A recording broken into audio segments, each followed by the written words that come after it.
ஓம் மகா கணபதியே நமக. குரு வாழ்க, குருவே சரணம். ஆன்மீக அன்பர்கள் அனைவருக்கும் இனிய வணக்கங்கள். நம்ம இந்த வீடியோ மூலியமாக சனி வக்ர பயிற்சி பலன்களை பார்க்க இருக்கிறோம். குறிப்பாக இந்த வீடியோவானது பார்த்தீங்க அப்படின்னாக்கா ரிஷபராசி அன்பர்களுக்கான வீடியோ. இந்த 2026ஆம் ஆண்டு ஜூலை மாதம் நடக்கக்கூடிய இந்த சனி வக்ரமானது ரிஷபராசி அன்பர்களுக்கு எப்படி இருக்குது அப்படின்றத பார்க்க போகிறோம். இந்த ரிஷபராசி அன்பர்களுக்கு இது நாள் வரலும் ராசிக்கு 11ஆம் இடத்துல லாபஸ்தானத்தில் சனி பகவான் இருந்து நேர்கதியில் பலன்களை கொடுத்துட்டு இருந்தார். இது ஒரு அதிர்ஷ்டகரமான காலகட்டம் தான் சொல்லணும். நேர்கதியில் செல்லக்கூடிய காலகட்டத்தில் அதுவும் முக்கியமாக இந்த ரிஷபராசிக்கு முதல் தரமான யோகாதிபதினாவே இந்த சனி பகவான். இப்போ 11ஆம் இடத்துல சனி பகவான் இருக்கக்கூடிய காலகட்டங்கள் வளர்ச்சிகள் பெறும். எடுத்த காரியத்தில் வெற்றி பெறக்கூடிய காலகட்டங்கள், பொருளாதார அபிவிருத்திகள், குடும்ப மேன்மை, மன நிம்மதி, மன சந்தோஷங்கள் பெறக்கூடிய காலகட்டங்கள் நேர்கதியில் செல்லக்கூடிய காலகட்டத்தில் உதயமாயிருக்கும். ஆனால் இந்த நேரத்தில் வக்ரகதியில் பின்னோக்கி செல்லக்கூடிய அமைப்புன்னு சொல்லக்கூடிய அமைப்பு. ஒரு கிரகம் முன்னோக்கி வரக்கூடிய அமைப்புகள் தாண்டி பின்னோக்கி வந்தால் எப்படி இருக்குமோ அதை மாதிரி பின்னோக்கி வரக்கூடிய அமைப்புகள்னு சொல்லலாம். அப்போது ஒரு கிரகம் பின்னோக்கி வருது அப்படின்னாக்கா தன்னிலை மாற்றம் அடையுது அப்படின்றதான் விதிங்க. அப்போ இருக்கிற பொசிஷனில் இருந்து நல்லது கொடுத்த காலகட்டங்கள் நீங்கி கொஞ்சம் நெகட்டிவான காலகட்டங்கள் அப்படின்றது சொல்லலாம். அதாவது பின்னோக்கி வந்ததுன்னா உங்கள் ராசிக்கு 10ஆம் இடத்தை நோக்கி பயணிக்கிறதா அர்த்தம். அந்த 10ஆம் இடத்துலேருந்து 3, 7, 10ஆம் பார்வைகளாக பார்க்கக்கூடிய விதிகளானது உங்களோட ராசிக்கு 12ஆம் இடத்துக்கு இந்த சனியின் பார்வையானது படுன்றது விதிங்க. பின்னோக்கி நகர்ந்தால் இப்போ இருக்கிறது மீன ராசியில் தான் இருக்கிறார், ஒன்றும் தவறு கிடையாது. ஆனால் அவர் பின்னோக்கி நகரக்கூடிய அமைப்புன்றது கும்ப ராசியில் வச்சு பலன் எதிர்பார்த்தோம்னாக்கா அவர் பார்வையானது உங்கள் மேஷ ராசிக்கு படும். அதாவது உங்கள் ராசிக்கு 12ஆம் இடத்துக்கு விரயஸ்தானத்துக்கு போடணுன்ற விதிங்க. அப்போ உங்களுக்கு யோகாதிபதினு சொல்லக்கூடிய அந்த சனி பகவான் விரயஸ்தானத்தை பார்த்தால் சுப விரயங்கள் ஏற்படக்கூடிய காலகட்டம்ன்ற விதிங்க. எதிர்பாராத ஒரு திடீர் விரயத்தை ஏற்படுத்துறதுக்கும் வாய்ப்பு உண்டு. அதனால் சுப விரயங்களை ஏற்படுத்திக் கொள்வது விசேஷமாக இருக்கும். தூக்கங்கள் கொஞ்சம் குறைஞ்சு போகிறதுக்கான வாய்ப்பு உண்டு. நிம்மதியான உறக்கங்கள் இல்லாத விதிகள் உருவாகும்.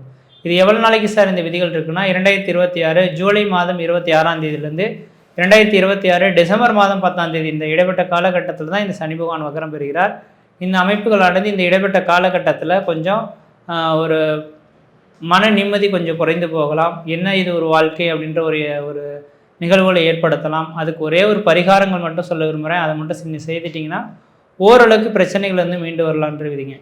அவர் பஞ்சனை ஸ்தானம் சொல்லக்கூடிய 12ஆம் இடத்தை இந்த சனி பகவான் பார்க்க இருக்கிறனால இந்த நேர காலகட்டத்தில் வாய்ப்புகள் கிடைச்சால் நீர்நிலை அது அருகில் இருக்கக்கூடிய விநாயகப் பெருமான் எங்கே இருக்கான்னு பாருங்கள். ஏன்னா இந்த சனி பகவானின் அம்சம் விநாயகப் பெருமான் சொல்லலாம். இப்போ நீர்நிலை பக்கத்தில் இருக்கக்கூடிய விநாயகர் கோயிலுக்கு உங்களால் முடிஞ்ச ஒரு அபிஷேகங்கள் செய்து உங்கள் பேர் சொல்லி அர்ச்சனை செய்து வந்தீங்கன்னாவே இந்த பிரச்சனைகளுக்கு தீர்வு ஏற்படக்கூடிய காலகட்டம்ன்ற விதிங்க. அப்போ விநாயகர் தான் இந்த நேர காலங்களில் சனி வக்ரமாகக்கூடிய காலகட்டத்தில் உங்களுக்கு ஒரு உறுதுணையாக இருக்கக்கூடிய ஒரு தெய்வமாக இருக்கார். அவரை இறுக பற்றி கொள்வது உங்களோட அறிவின் திறமை அப்படின்ட்டு சொல்லலாம். அதே வேளையில் குடும்பத்தில் நடைபெறாத ஒரு சில விஷயங்கள், திருமணமே குழந்தைக்கு ஆகலை அல்லது குழந்தை பேரே இல்லாமல் இருக்காங்க, அடுத்தது குலதெய்வத்துக்கு செய்ய வேண்டிய சடங்குலாம் செய்யாமல் கிடக்கு, வாய்ப்புகள் எந்த நேரம்ன்றதும் காத்துட்ருக்கோம், ஆனால் பணம் பொருள் எல்லாமே இருந்து பயன்படுத்தக்கூடிய வாய்ப்புகள் இல்லாமல் இருக்குன்னு சொல்லக்கூடிய நபர்களுக்கு திடீர்னு நல்ல ஒரு வரன்கள் அமைந்து திருமண வாழ்க்கை, குழந்தை பேரு உங்களோட பிள்ளைகளுக்கு நடைகிறதுக்கான வாய்ப்பு உண்டு. குடும்ப உறவுகளில் ஒரு நல்லது நடக்கிறதுக்கான வாய்ப்பு உண்டு. தொலைதூர பயணங்கள், வெளிநாடு வெளி மாநில தொடர்புகளுக்கு ஏற்படுத்துறதுக்கு, தொழில் சார்ந்த விஷயத்துக்கு வெளியே போகணும்னு நீங்கள் ஆசைப்பட்ட நபர்கள்லாம் இந்த நேரத்தில் தொலைதூர பயணங்கள் மேற்கொள்கிறதுக்கான வாய்ப்புகள் மிகவும் பிரகாசமாக இருக்குன்னு சொல்லலாம். அதே நேர காலகட்டத்தில் இந்த சனி பகவான் 12ஆம் இட பார்வைகள் படுறதுன்றது கணவன் மணி உறவுகள் இருக்கக்கூடிய கொஞ்சம் அந்த அந்யுன்ய உறவுகள் பாதிக்கப்படுறதுக்கான வாய்ப்புகள் உண்டு. கொஞ்சம் கவனமாக இருந்து செயல்படணும். ஒருவர் ஒத்த கருத்துக்களோட செயல்படுறது மிகப்பெரிய ஒரு விசேஷத்தை கொடுக்கும் அப்படின்றதுங்க. அடுத்ததாக பார்த்தோம் அப்படின்னாக்கா இந்த சனி பகவானோட அமைப்பானது உங்களோட சுகஸ்தானத்துக்கு படம் இருக்குது. இந்த சுகஸ்தானம் என்பது 4ஆம் இடம், வீடு மனை வாசல், வண்டி வாகன சுகங்கள். எப்பொழுதுமே ஒரு நல்லது கெட்டது நடக்க போதுன்னா அதுக்கான ஆப்போசிட்டான ஒரு நல்லது நடக்கும். உயிர் காரவத்துவம் கெட்டால் பொருள் காரவத்துவம் கிடைக்கும், பொருள் காரவத்துவம் கெட்டால் உயிர் காரவத்துவம் கிடைக்குன்றதுங்க. அப்போ இந்த நேரத்தில் 4ஆம் இடம் என்பது வீடு மனை வாசல், வண்டி வாகன சுகங்கள் அப்படின்றதுங்க. இப்போ 12ஆம் இடமானது சுகம் கொஞ்சம் குறைந்து போனதுனால அப்போ 4ஆம் இடத்துல இருக்கக்கூடிய வீடு மனை வாசல், வண்டி வாகன சுகங்கள் ஏற்படுறதுக்கான வாய்ப்பு உண்டு.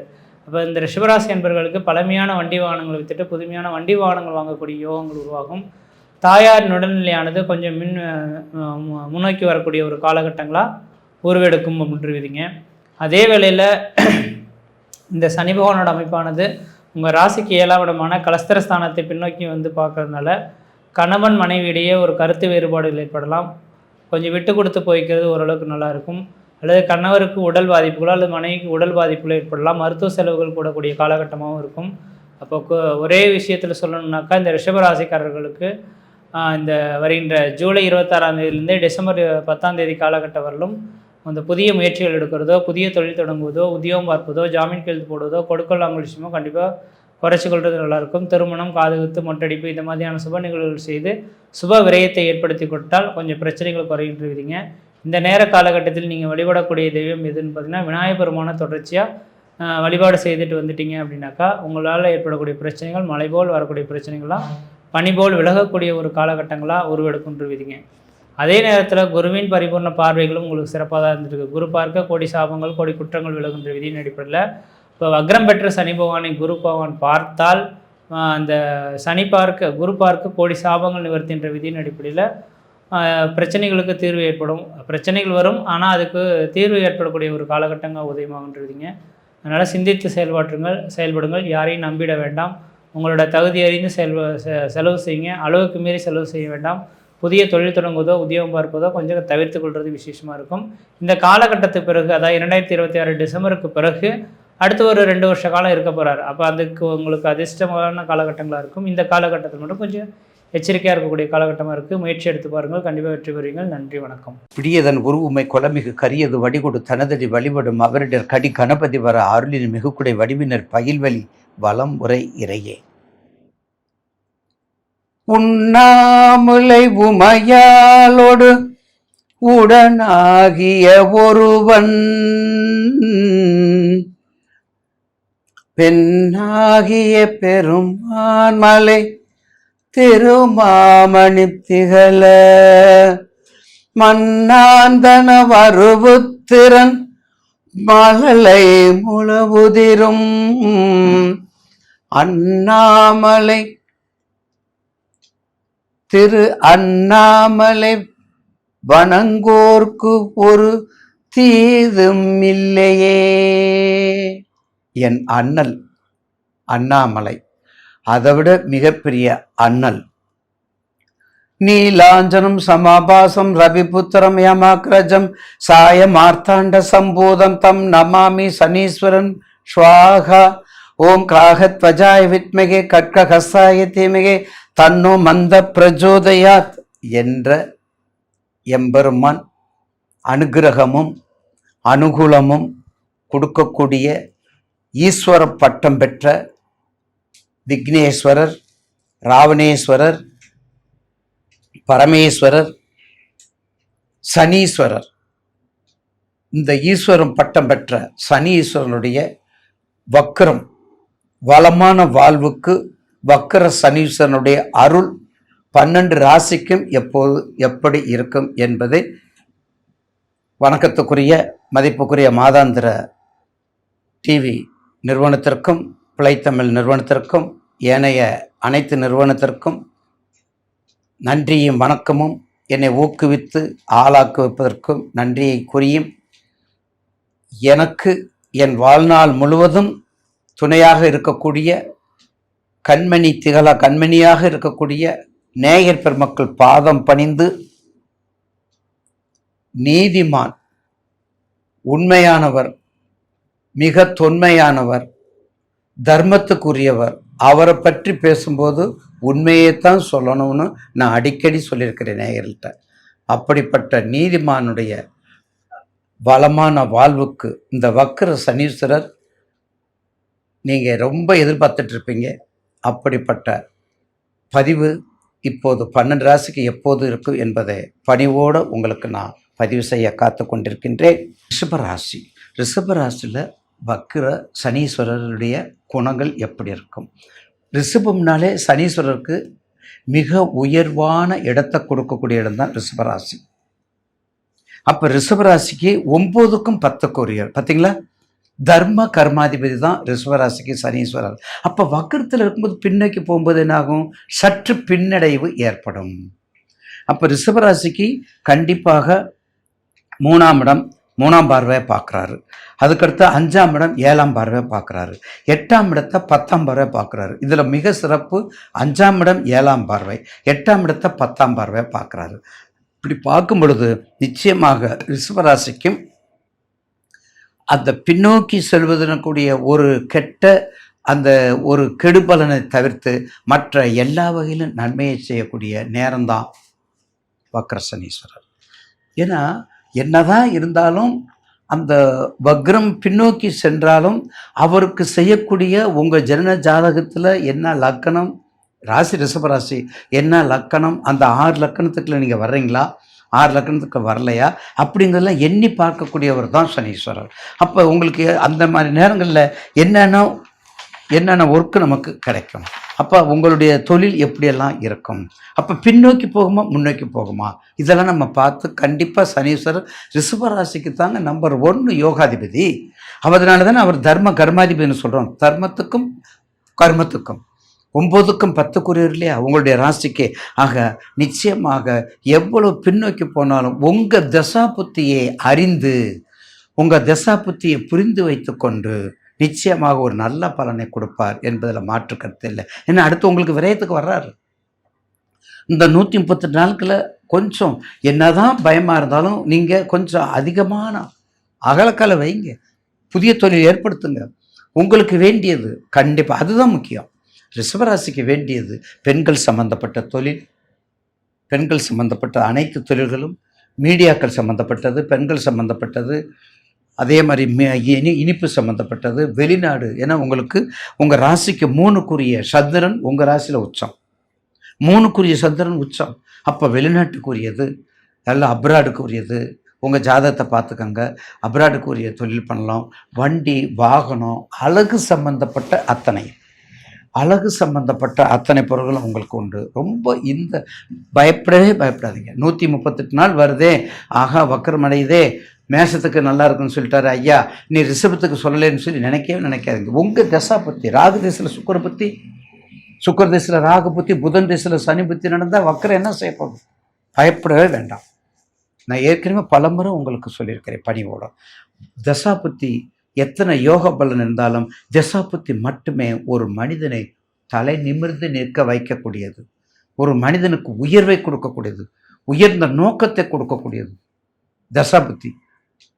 அப்போ அந்த தசா புத்தி கண்டிப்பாக மாரக தசை மட்டும் வராமல் இருக்கணும். மாரக தசை மட்டும் வராமல் இருந்தால் நிச்சயமாக ரிஷப ராசிக்கு இந்த வக்கரம் நன்மையே செய்யும் என்பதில் மாற்று கருத்து அல்ல. அடுத்தது கிருத்திகை, ரோகிணி, மிருகசீடம் 3 நட்சத்திராதிபதி, 3 பேருமே நட்புக்குரியவர்கள். அந்த ரிஷபத்தில் பாருங்கள், காலப்புருஷனுக்கு 2ஆம் இடத்துல நம்ம வச்சுருக்கிறோம். காலப்புருஷனுக்கு 2ஆம் இடத்துல வச்சுருக்கிறோம். அந்த 2ஆம் இடத்துல நட்பு பெற்ற கிரகங்களாக போய் வச்சுருக்கிறோம். அந்த நட்பு பெற்ற கிரகங்களோட நம்ம வச்சுருக்கிறோம். அப்படி வச்சிருக்கும் போது என்ன ஆகும், ஒரு மனிதனுக்கு தசா பற்றி நடக்கும் பொழுது நிச்சயமாக எந்த தசை, சந்திர தசை நடந்தாலும் சரி, சூரிய தசை நடந்தாலும் சரி, செவ்வாய் திசை நடந்தாலும் சரி, செவ்வாய் திசை தவிர்த்து மற்ற எந்த திசை நடந்தாலும் கண்டிப்பாக ஒரு முன்னேற்றத்தை கொடுக்கக்கூடிய நேரம் இந்த வக்கர பயிற்சி. பயப்படவே வேண்டியதில்லை. தசாபத்தியம் பார்த்துக்கங்க, கண்டிப்பாக செல்வ செழிப்போடு இருக்கக்கூடிய காலங்கள் நிச்சயமாக உண்டு. இந்த ரிஷபராசிக்கு ஒரு தொழிலை மட்டும் செய்ய வேண்டாம் நேயர்கள். பக்கத்தில் உங்கள் வீட்டில் துணைக்காரம்மா, உங்கள் வீட்டுக்காரம்மா, உங்கள் பையங்க எல்லா ஜாதத்தையும் எடுத்துக்கோங்க. அவங்களுக்கு வேறு என்ன ராசி இருக்குன்னு பாருங்கள். அதுக்காக ரிஷபத்தையாக நம்ம சொல்லிகிட்டு இருக்கணும். எல்லாத்தையும் கலந்து செய்யும் பொழுது காலங்கள் எப்படி இருக்குது, மிகவும் மோசமான காலங்கள். அப்போ இப்படிப்பட்ட காலத்தில் நம்ம எப்படி செய்யணுங்கிற ஒரு விதிவிலக்கு உண்டு. அதனால் கண்டிப்பாக ரிஷபராசி உங்களுக்கு வேண்டிய தொல்லை எடுத்துக்கங்க. உங்களோட சுற்றத்தார் உள்ள ஜாதகத்தை வைத்து அதோடு சேர்ந்து தொல்லை எடுத்துக்கிட்டு செய்தால் எதிர்காலம் சிறக்கும் என்பதில் மாற்று கருத்து அல்ல. எதிர்காலம் சிறக்கும். எந்த லக்கணம் இருந்தாலும் சரி, கண்டிப்பாக உங்களுக்கு அந்த ஜட்ஜ்மெண்ட் கரெக்டாக கொடுப்பார். அப்போ வக்ர சனீஸ்வரர் நிச்சயமாக நம்ம தொழிலுக்கு என்ன தேவை அதைத்தான் கொடுப்பார். அதனால் நீங்கள் ரிஷபராசிக்கு அவர் நட்பு பெற்ற கிரகம் ஆயிடுச்சே, அப்போ நமக்கு பகையை கொடுப்பாருங்கிறத தயவுசெய்து அந்த கான்செப்டுக்கு போகாதீங்க. தயவுசெய்து உங்களுக்கு ஒரு தொழிலை ஸ்ட்ரெயிட்டாக பண்ணுங்கள். நிச்சயமாக உங்களுக்கு என்ன வேணும்னு கேட்பார். முதல் சுற்றா, 2வது சுற்றா, என்பதை பார்த்துக்கங்க. என்ன சனீஸ்வரர் உங்களுக்கு ரிஷபராசிக்கு அடுத்து வரக்கூடியவர் எத்தனை சுற்றுக்கு வர்றாருன்றதை பார்த்துக்கோங்க. தசா பற்றியும் பார்த்துக்கிட்டா நிச்சயமாக இந்த வக்கர பயிற்சி உங்களுக்கு ஒரு மிகப்பெரிய நல்ல பலனை கொடுக்கும். சனீஸ்வரர் தர்மர். சனீஸ்வரர் அவர் மாதிரி எந்த நவகிரகத்தில் எந்த கோள்களும் கொடுக்க மாட்டார். அவர் மாதிரி எந்த கருத்தையும் செய்ய மாட்டார். கடுமையான பாதிப்புக்குரியவர் அவர் தான். கடுமையான தண்டனையை கொடுக்கிறவர் அவர் தான். முடிவற்ற தன்மையை கொடுக்கக்கூடியவரும் அவர் தான். ஆதியும் அந்தம் இல்லாத அவர் தான். அதனால தான் அவருக்கு பூர்வ புண்ணியத்தை வச்சிருக்கிறோம். நம்ம நினச்சிருக்கிறோம் தெரியாமல் எதுவும் செஞ்சுக்கிட்டு இருக்கிறோம்னா யாருக்குமே தெரியாது நினச்சிட்டு இருக்கிறோம். எக்ஸப்ட் சனீஸ்வரர் அதை பார்த்துட்டு இருப்பார். அதனால தான் அவருக்கு நிழல் கிரகம்னு சொல்கிறோம். எனவே ரிஷபராசி நேயர்களுக்கு இந்த வக்கர பயிற்சி ஒரு மாற்றத்தை கொடுக்கும். மயங்க வேண்டாம், தயக்க வேண்டாம் என்று கண்டிப்பாக தயக்க வேண்டாம். நீங்கள் வணங்க வேண்டிய வழிபாடு கண்டிப்பாக அம்பாள் வழிபாடு நல்லா பண்ணுங்க. அம்பாள் வழிபாடை மறக்காதீங்க. கண்டிப்பாக முருகன் அம்பாள் இது ரெண்டையும் நல்லா பண்ணிட்டு வாங்க. எதிர்காலத்தில் லட்சுமி நரசிம்மர் வழிபாடும் கொஞ்சம் நல்லா பண்ணுங்க. ஏன்னா தனகாரகனாக இருக்கக்கூடிய காலபுருஷனுக்கு காலசக்கரத்துக்கு தனகாரகனாக இருக்கிறதுனால லட்சுமி நரசிம்மர் வழிபாடு கொஞ்சம் பண்ணும்போது ஒரு சுபிட்சத்தை கொடுக்கும். கடன் இல்லாத நிவர்த்தியை கொடுக்கும். எத்தனை கடன் இருந்தாலும் லட்சுமி நரசிம்மர் யோக நரசிம்மர் வழிபாடு ஒரு சிறப்பை கொடுக்கும். கடனை அடக்கக்கூடிய தன்மையை கொடுக்கும் என்பதில் எந்த விதமான சந்தேகமும் இல்லை. எல்லோருக்கும் வணக்கங்க. நான் பாரம்பரிய ஜோதிடர் பா. ரவிக்குமார். இப்போ நாம் பார்த்துக்கிட்டு இருக்கக்கூடிய ஒரு தலைப்பு பார்த்தீங்கன்னா சனி வக்ர பெயர்ச்சி 2026. ரிஷப ராசியில் பிறந்த உங்களுக்கு இந்த சனி வக்ரம் எந்த மாதிரியான ஒரு மாற்றங்களை கொடுக்க போகிறார் அப்படின்னு பார்த்தீங்கன்னா, பொதுவாக இந்த சனி வக்ரம் ஆகக்கூடிய ஒரு காலகட்டம் எப்போ அப்படின்னு பார்த்தீங்கன்னா இந்த 2026 ஜூலை மாதம் 27 நைட்டு 1 மணிக்கு தான் சனி பகவான் வக்ரமாகிறார். மீன ராசியில் வக்ரம் அடைஞ்சு மீன ராசியிலே வக்ர நிவர்த்தி அடைகிறார். கிட்டத்தட்ட சொல்லணும் அப்படின்னா இதே 2026 டிசம்பர் மாதம் 11 தான் சனி பகவான் வக்ரம் நிவர்த்தி அடைகிறார். அப்போ கிட்டத்தட்ட சொல்லணும் அப்படின்னா இந்த ஜூலை மாதத்தில் ஒரு 5 நாள், அடுத்தது ஆகஸ்ட் மாதத்தில் ஒரு 31 நாள், அடுத்தது செப்டம்பரில் ஒரு 30 நாள், அக்டோபரில் ஒரு 31 நாள், நவம்பரில் ஒரு 30 நாள், டிசம்பரில் 11 நாள், கிட்டத்தட்ட 138 நாள், அதாவது 4.5 மாதம்.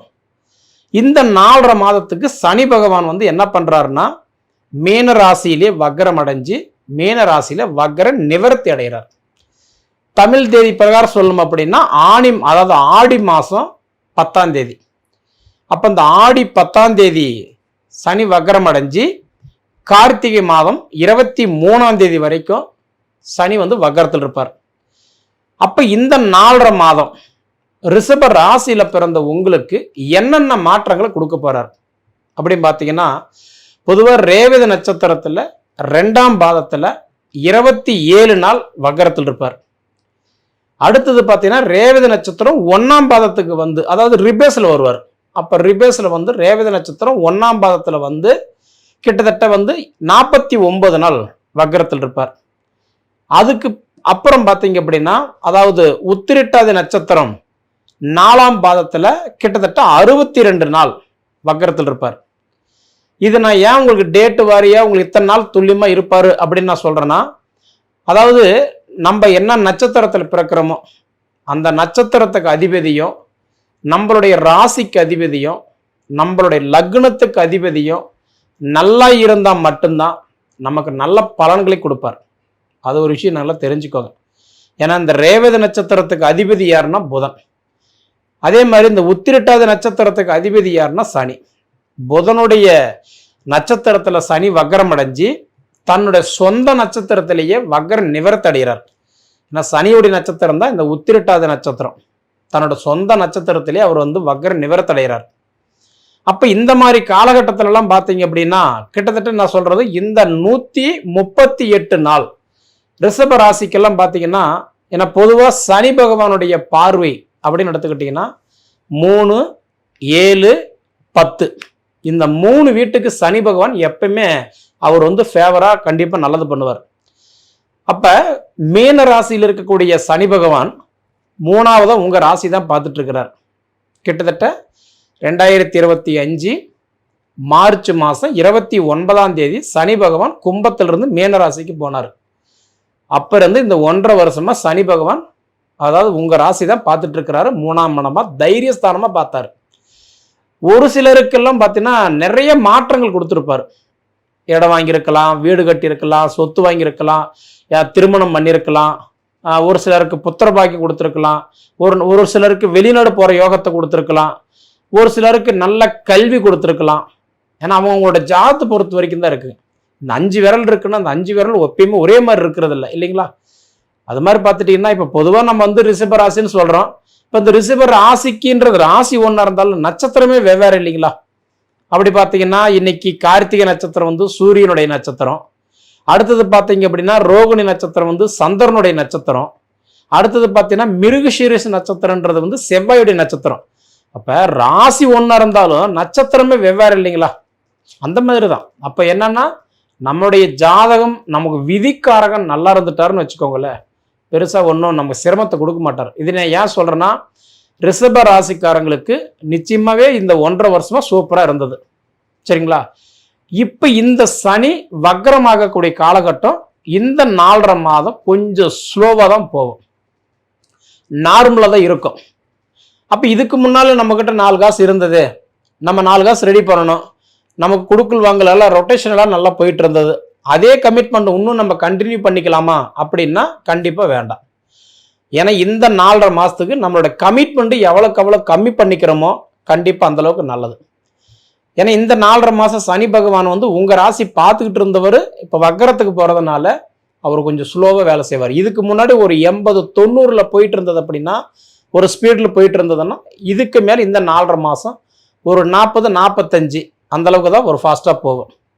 இந்த மாதிரி இருக்கக்கூடிய காலகட்டத்தில் நம்மளோட கமிட்மெண்ட்டு கொஞ்சம் கம்மி பண்ணிக்கோங்க. தேவையில்லாத விஷயத்தில் இன்வால்வ் ஆக வேண்டாம். நல்லதுன்னு போனால் கூட பொல்லாப்பு வரும், கொடுத்ததை கேட்டால் அடுத்தது பகையாகும்.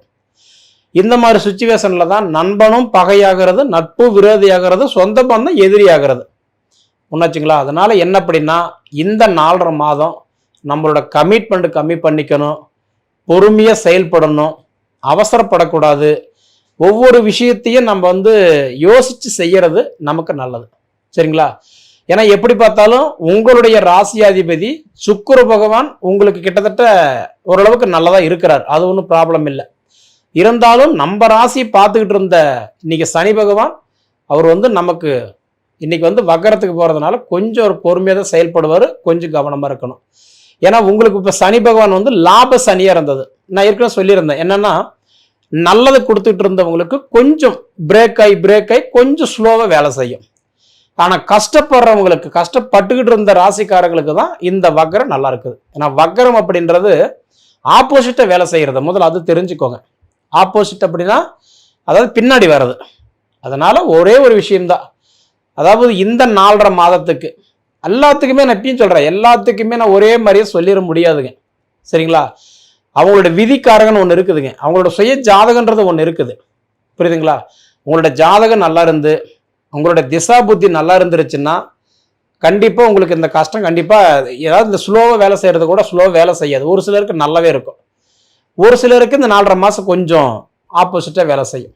அதாவது உங்கள் நேரம் எப்படி இருக்குன்றது ஒரு தடவை உங்கள் ஜாதகத்தை கொடுத்து பார்த்துக்கோங்க. சரிங்களா? ஏன்னா உங்களோட ஜாதகத்தை பார்த்துக்கிட்டு நல்லா இருந்துருச்சுன்னா நீங்கள் கண்டினியூ பண்ணலாம்.